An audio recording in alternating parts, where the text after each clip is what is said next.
What if the greatest empire you ever built was founded on a secret you could never reveal? Not a single line of code, nor a boardroom agreement, but a knot in your chest that throbbed louder than applause. People thought it was the famous reality distortion field that bent the world to your will, but they mistook the glow on your face for certainty. It wasn't certainty.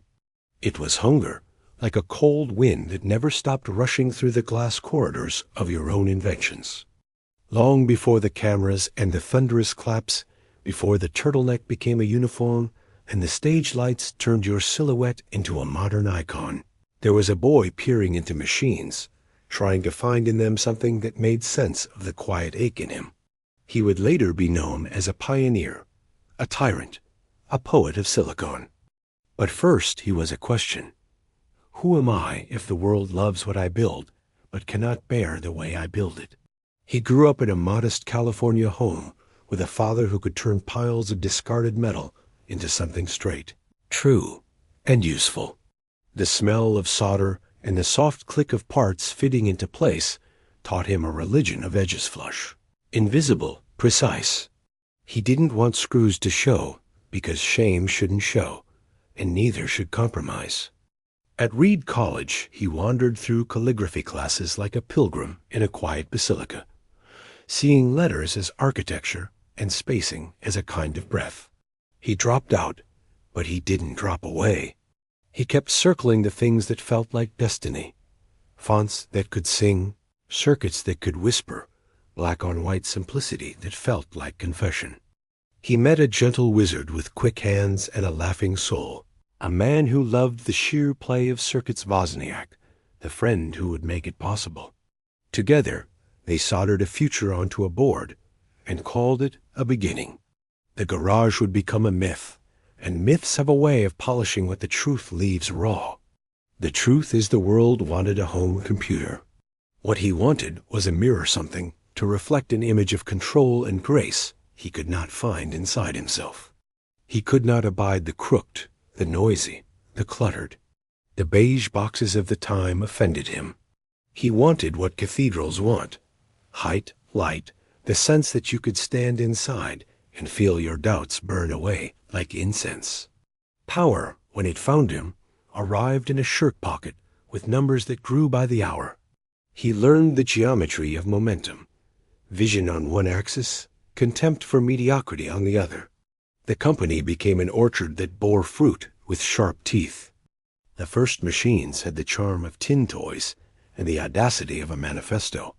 People brought them home the way they once brought pianos home, hopeful, a little reverent, unsure if they were ready. He stood on stages, barefoot or nearly, and talked about the future like it was already here, if only we would unclench our fists and let it land. Behind the stage doors, his voice could cut. He believed that excellence was not negotiated. It was extracted, sometimes by force. He said no 1,000 times to carve a single hard yes. Prototypes died under the glare of his silence. Engineers learned to read his eyebrows and dread the words, "This is shit." He would tell you that a sculptor destroys more stone than he keeps, and that what remains is the only thing that matters. But stone does not feel, and people do. Rumors spread in the hallways about tantrums, ultimata, lines drawn like razor wire.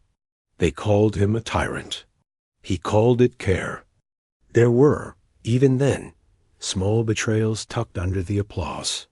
A daughter he would not claim at first, a name he wanted, but could not quite bear Lisa fused into circuits, code, a machine that wore the ache he refused to speak. The product had to be magical. The product had to say what he would not. I see you. I made you. I will not abandon you. Yet the paternity suit, the newspapers, the numbers spitting out probabilities like dice, this was the mess the machines were meant to prevent. He offered denials that sounded like control, and later offered support that sounded like penance. The world moved on, but a private ledger, neat as a bezel, recorded the cost. The day the 1984 ad crashed onto the airwaves, he heard the crack of the hammer against the screen as if it were his own skull splitting open to let light in. He wanted to break something large and faceless and win the right to build the replacement. He dreamed of a computer that smiled when it woke. He dreamed of boxes that felt inevitable. The Macintosh was a bell clear enough to gather the faithful, but sales curves are not gospels, and rivals do not convert just because you are pure. The Boardroom became a weather system closing in.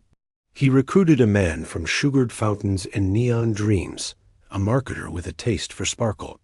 Scully arrived like a mirror to, sleek, confident, a promise that beauty and profit could be married without blood on the floor. But every marriage has a secret prenup.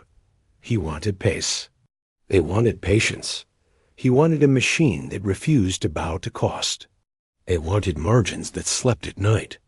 In meetings, he could burn the air with a look. The first time he realized they were counting votes behind his back, he understood that empires are not lost to barbarians at the gate. They are conceded by exhausted allies who start wondering if the tyrant is the enemy. One day the door opened, and he could not tell whether they were inviting him in or out. He would learn soon enough. It happened like a misclick you only see after the file is gone. He stood in the same company he had named and felt its organs shifting without him. The man who had taught the world to think different found himself on the wrong side of a thought. Experiment. What if you were no longer necessary? He was 29 when he became a CEO in all but title. He was 30 when posters with his face hung in dorm rooms like a totem. And he was 30 years old when he learned that genius alone does not stop a boardroom vote. They didn't call it a coup. They called it structure, alignment, strategy. The day he was pushed out, he didn't die. He fragmented, like glass that doesn't shatter but turns to sugar on the floor. There is a peculiar silence that follows humiliation. He moved through it with his hands in his pockets and his jaw set. He bought a little animation studio that had warmth but not money, stories but not faith. He poured time into a new black box at a new black company with a name that sounded like a direction. Next. He wanted to build a computer so perfect it would shame his exile into meaning. Engineers came to him the way moths come to heat, believing they could touch the core and not be burned. The next cube arrived as a sculpture masquerading as a workstation. Too beautiful, too expensive, too certain of itself. He loved it for the same reasons the market did not. The animation studio, meanwhile, ate cash the way fire eats paper. He argued over technology pipelines and little lamps that hopped across a table. He sat in dark theaters, watching early renders flicker like newborns. If he had learned anything from pain, it was that stubbornness can be an ark in a flood. When the world finally lined up to meet a cowboy named Woody and a space ranger who didn't know he couldn't fly, the box office receipts rang like a cathedral bell. Suddenly, the exile had a new kind of throne, and his belief that a perfect marriage of technology and story could change the world found proof that bank statements understood. But even victory can bruise when it arrives too late. He toured college campuses with talk of dots that only connect looking backward. He smiled that thin smile that hid the force of his bite. He lived with elegant sparsity, moving through white rooms where every object had to audition for its existence. People said he ate fruit until the lines of his face became cut with the same spare purity. He loved the idea that beauty could be functional and that functional could be a kind of ethics. He did not love committees. He did not love compromise. He loved edges and purity and astonishment. Apple, the company that once asked if we wanted a personal computer in our home, was now a struggling museum of its former experiments. Profits sagged like old drapes. The product line looked like a grocery aisle. He returned first as an advisor and then as the gravitational center, the way an absent father returns to discover the house on fire and no one willing to dial 911. He killed products the way gardeners cut roses, leaving thorny stems and a chance at a more perfect bloom. He simplified the matrix to 4 boxes on a whiteboard and told the room, gently and not gently, that focus is saying no when yes feels polite. He wore the turtleneck and jeans the way monks wear habits, as a declaration of war against noise. What he built next did not just sell. It spread. The iMac smuggled color back into a dull world. Then came 1,000 songs in your pocket, a phone that swallowed your camera and your compass. He held objects in his palm, and the world leaned forward as if to inhale. He had found the language of modern longing, the right radius, the right weight, the gesture that felt like mercy. The stagecraft was supreme one more thing, a pause like a drum roll held beneath a smile, and the lights crowned him godlike in a theater built for the coronation. But empires learn from Rome. The rot is never obvious. It begins in the quiet. In conference rooms with no windows, supply chains gleamed with terrifying efficiency. Polished cases arrived in pallets, so pristine they felt illegal. Somewhere far away, factories tuned themselves to the cadence of his demands. He did not pack boxes. He chose metaphors. He did not police lines. He tightened tolerances until they snapped and then called them beautiful. And in the absolute hush where technology meets flesh, he designed a garden with high walls. He would say it was to protect you. You would say it was to own you. Maybe both were true. Maybe the secret is that love and control are siblings who wear different shoes to the same funeral. He had won. He was alone. He had created an ecosystem so clean that it squeaked when you touched it, and yet the feeling inside him was not peace. He walked past glass like water and looked at his reflection and saw both the boy who wanted to be chosen and the man who refused to be. The press called him visionary. Former employees called him cruel. Rivals called him dangerous. He called himself a learner, a beginner again, hungry, always hungry. In the old days, hunger had felt like purpose. Now it felt like a debt that could not be paid with money, applause, or market share. And then the ache that had once been metaphor began to take shape in his body. A shadow appeared on a scan like a smudge you can't wipe off the screen. He read the words, and for the first time, the future did not look negotiable. He tasted faintly the metallic breath of fear. He told almost no one.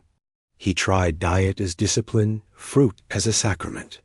He bargained with time the way men like him bargain with vendors, certain that the right words, the right refusal, the right alignment of stubborn will would alter the terms. But cells do not accept keynote invitations. The body is a board of directors that never learn to clap. He told almost no one, because telling meant admitting a loss of control bigger than any missed deadline, bigger than a delayed product, bigger than a failed launch. He wanted to believe that the same will that bent metal and markets could bend biology if he held his breath long enough. He mapped out an internal logic the way he mapped a product roadmap. Minimalism, purity, removal of noise. He tried to eat his way back to certainty, to fast his way past mortality, to will cells into obedience. But the body does not ship updates on your schedule, and no keynote can convince it to choose elegance over entropy. He delayed the inevitable until inevitability arrived with hospital light and a consent form. He signed with a hand famous for signature curves, and for a little while, science placed a hand on his shoulder and guided him back into daylight. He returned to the stage thinner and somehow larger, a man stripped down to the silhouette you could draw with your eyes closed. He wore his uniform like armor, black cloth against white light, and the audience rose not just for the product, but for the defiance of gravity itself. He raised a device, and the room inhaled. The phone that wasn't just a phone brushed the edge of sorcery, collapsing functions into a gesture. It felt as if he had distilled a city into a smooth stone and put it in your pocket. People said he was back. People said he had done it again. They said so because they wanted it to be true, and because he did too. In private, he stacked meetings like stones across a river and hopped them fast enough to avoid looking down into the water. He sparred with carriers and charmed them in the same breath. He cut deals in midnight rooms and vetoed color choices with morning coffee. He argued over fonts with the patience of a monk sanding a table leg, determined to make the roundness of a single letter make emotional sense in a stranger's hand.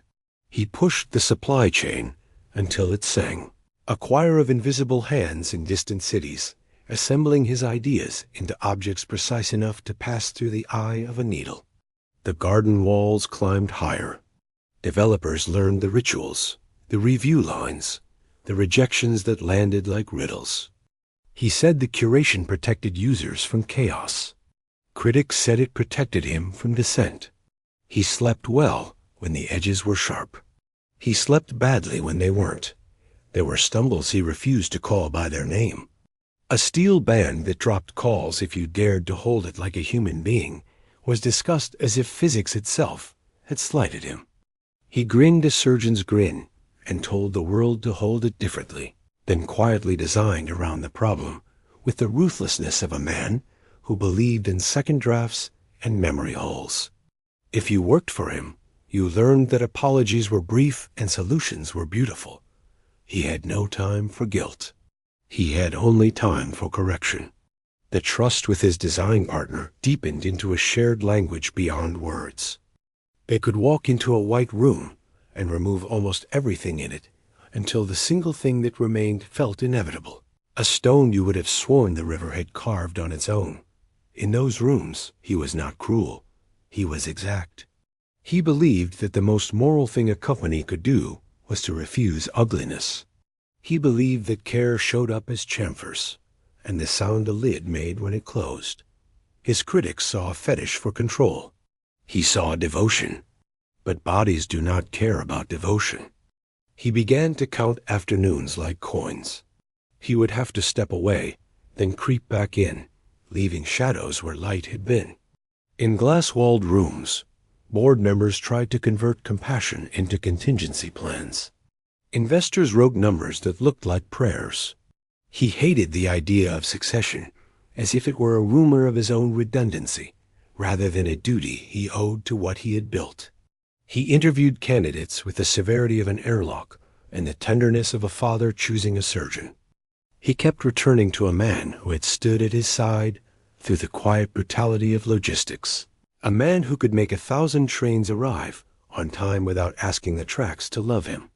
He understood that operational excellence is not poetry, but that poetry cannot sail without it. He began to whisper a plan. At home, the rooms were austere and full at once.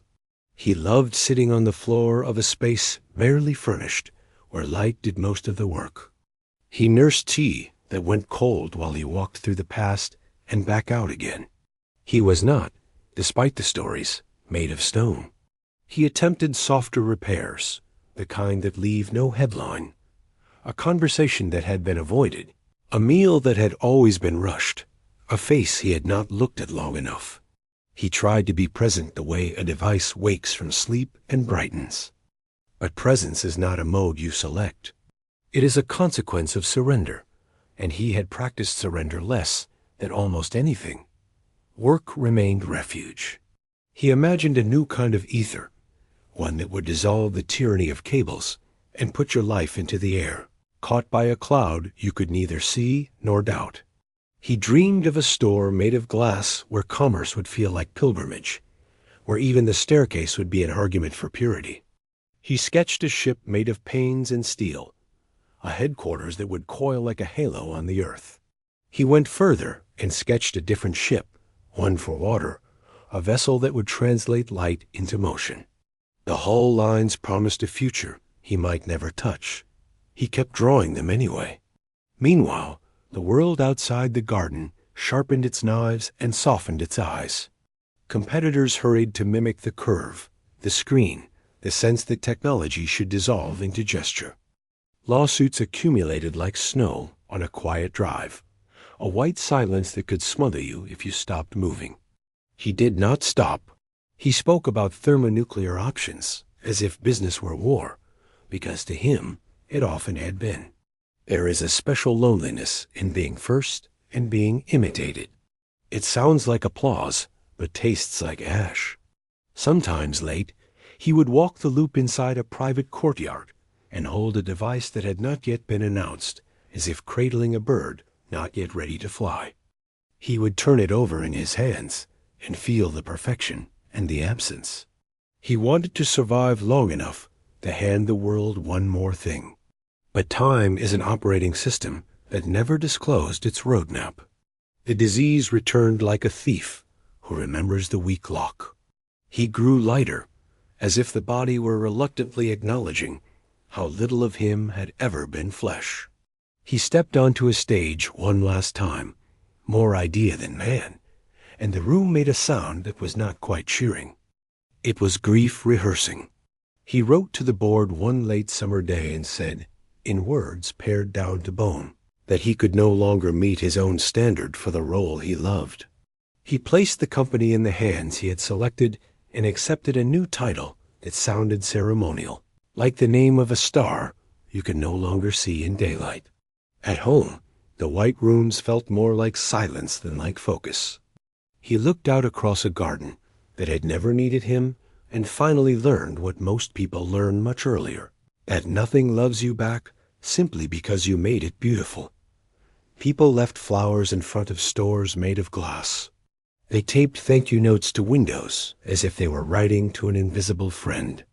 They took pictures of the notes with the devices he had made and sent them around the world to become a single river of message and light. They said he changed everything. They said he put the future in their hands. They said, rest in peace. But even then, no one quite believed he rested. In offices where the air still smelled faintly of solder and eucalyptus cleaner, teams opened documents he had once touched and tried to remember the exact angle his eyebrow had made when he disagreed.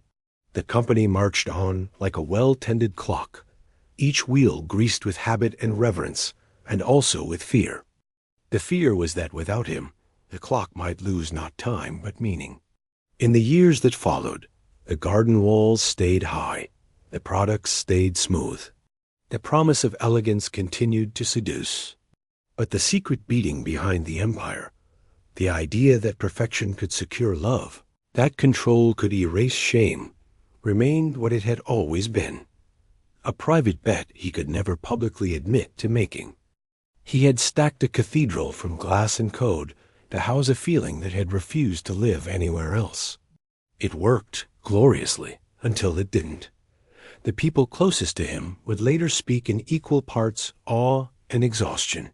They would remember him not as consistent, but as consistent in intensity, a tide that washed them clean or knocked them flat, depending on where they stood. If you ask whether the fall came from illness or from pride, from secrecy, or from the normal arc of a human life lived at punishing altitude, the answer is yes. The fall is not a cliff. It is an atmosphere that thins until breath is work and then a memory. He had practiced mastery so completely that he almost believed mastery could be practiced over death. He could design around anything except the end. In the final days, he did what makers do. He arranged. He edited the scene. He moved a cup to a place where it belonged, and the gesture said more than any speech. He looked at the faces of the people he loved and discovered that even then he was trying to remove visual noise, to see only what mattered. What mattered was not the curve of aluminum or the sheer courage of a product that was right before it was ready. What mattered was breath, and the hands that held his, and the quiet. There was no orchestral swell. There was no luminous fade into a logo. There was a hospital room not unlike any other, full of beeps and professional kindness. Outside, a city kept moving. Inside stores he had designed to feel inevitable.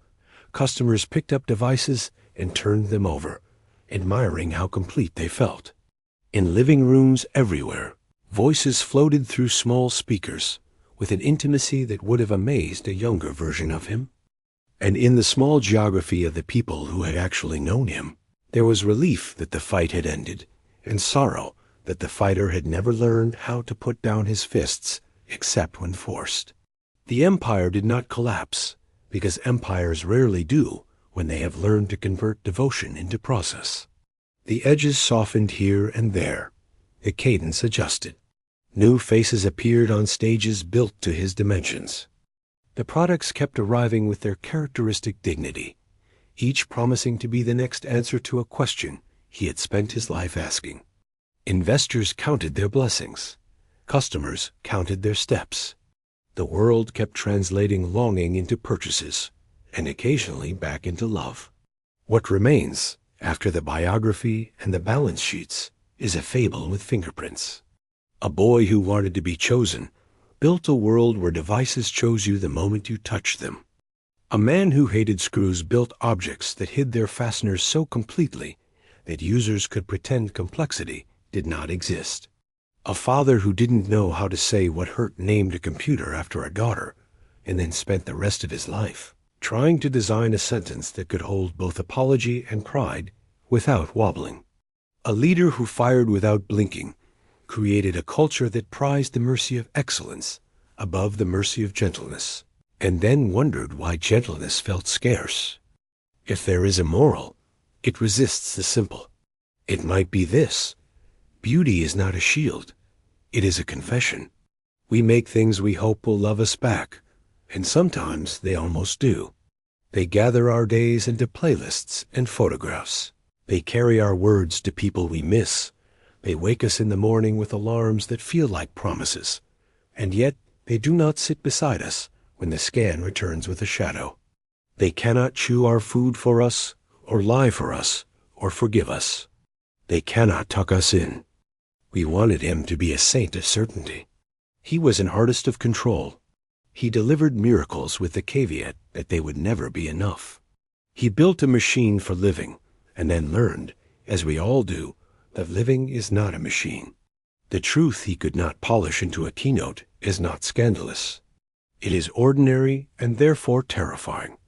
You can design your world to the last millimeter, and the world will still, with terrible courtesy, ask you to let go. The glass will remain clear after you are gone. The aluminum will stay cool. The hallway lights will hum on schedule. Somewhere, a child will hold a device and see a face on it that makes them feel less alone. And that matters. And it is not everything. Somewhere an engineer will remove one more screw and make one more seam invisible. And that will feel like love in the only language they trust. What if the greatest empire you ever built was founded on a secret you could never reveal? The secret is not a contract or a betrayal any headline could sell. It is simply that the empire was never capable of giving what a human child wants when they climb into a lap that isn't there. The empire can teach the hand to pinch and swipe and zoom a star closer. It cannot hand you a star. He must have known that by the end. Perhaps that is why the last things he sketched were not products, but spaces rooms, ships, circles of glass, a geometry of belonging strong enough to hold what he could not hold by himself. Perhaps that is why the last thing he edited was the scene, not the object, not the device on the knitstand, but the light in the room. We think of him as a man of ends, of finished edges and tight tolerances. But look closer, and you see a life of almosts that somehow added up to a myth. Almost gentle, almost cruel, almost healed, almost forgiven, almost immortal. The rest of us live there too, between the curve and the corner, wanting the world to be round enough not to hurt us and sharp enough to make sense. He gave us tools for both desires. He did not find the exit he wanted. He found the one we all get, a door with no handle and no screws, perfectly flush, opening on silence. And behind that silence, if you listen very carefully, you can hear the soft click of something fitting into place, at last not a product, not a plan, but the knowledge that even the most beautiful machine is only ever a mirror, and that the face inside it is already walking away.